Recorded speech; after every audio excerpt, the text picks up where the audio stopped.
Bismillahirrahmanirrahim. Assalamualaikum warahmatullahi wabarakatuh. Surah Al-Hajj merupakan surah ke-22 dalam Al-Quran yang terdiri dari 78 ayat. Nama Al-Hajj, yang berarti ibadah haji, diambil dari pembahasan mengenai syariat ibadah haji yang dimaklumatkan oleh Nabi Ibrahim alaihissalam, serta panggilan bagi seluruh umat manusia untuk menunaikan kewajiban tersebut.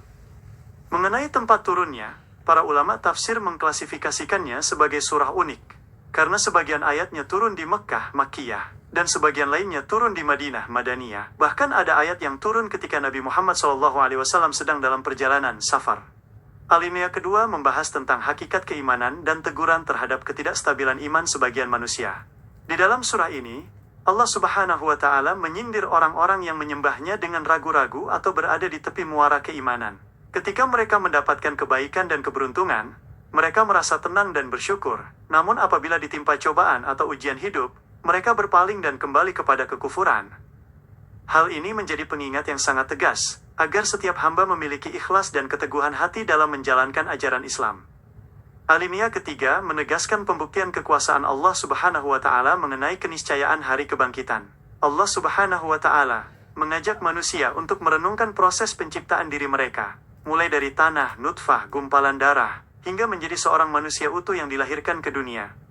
Selain itu, fenomena bumi yang tandus dan gersang, lalu menjadi subur, serta menumbuhkan berbagai tanaman yang indah, setelah dituruni hujan, dijadikan sebagai analogi nyata, bahwa Allah Subhanahu wa Ta'ala Maha Kuasa menghidupkan kembali orang-orang yang telah mati di dalam kubur. Alinea keempat menguraikan sejarah pembinaan Ka'bah dan penetapan ibadah haji.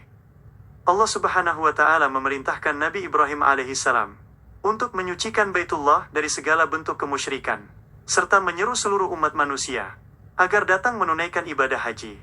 Ibadah ini dirancang bukan sekadar ritual fisik, melainkan media untuk menyaksikan berbagai manfaat spiritual maupun sosial, serta untuk mengagungkan nama Allah Subhanahu wa Ta'ala atas rezeki yang telah dikurniakan. Alinea kelima menjelaskan makna mendalam dari syiar Allah Subhanahu wa Ta'ala, termasuk penyembelihan hewan kurban. Allah Subhanahu wa Ta'ala meyakinkan bahwa daging dan darah hewan kurban yang disembelih itu sekali-kali tidak akan sampai kepadanya, melainkan ketakwaan dari hati para hambanya lah yang sampai kepadanya. Hal ini mengajarkan pentingnya keikhlasan jiwa dan pembersihan niat dalam setiap bentuk pengabdian, serta ibadah ritual yang dilakukan oleh umat Islam. Alinea keenam memuat aturan hukum yang amat krusial dalam sejarah Islam, yaitu izin untuk berperang demi mempertahankan diri.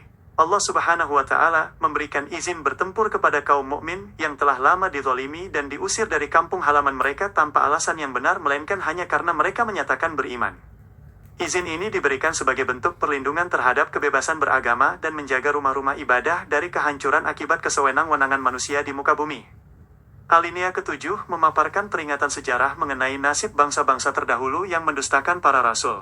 Allah Subhanahu wa Ta'ala mengingatkan kisah kaum Nabi Nuh, kaum Ad, kaum Thamud, kaum Nabi Ibrahim, kaum Nabi Lut, dan penduduk Madian yang menolak ajaran kebenaran.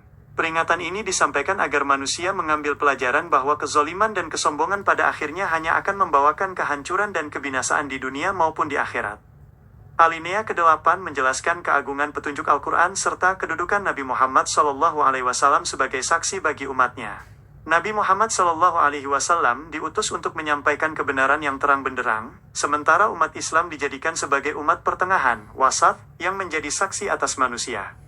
Setiap usaha untuk menghalangi manusia dari jalan Allah Subhanahu wa Ta'ala hanya akan berakhir dengan kerugian yang nyata di hari pembalasan kelak. Alinea ke-9 merangkum ajakan utama bagi orang-orang beriman untuk senantiasa rukuk, sujud, menyembah Tuhan mereka, serta berbuat kebaikan agar memperoleh kemenangan. Allah Subhanahu wa Ta'ala menamai umat ini sebagai muslimin sejak dahulu dan memerintahkan mereka untuk berjihad di jalannya dengan jihad yang sebenar-benarnya, berpegang teguh pada tali agama Allah Subhanahu wa Ta'ala, serta menjadikannya sebagai pelindung terbaik dan penolong yang paling setia.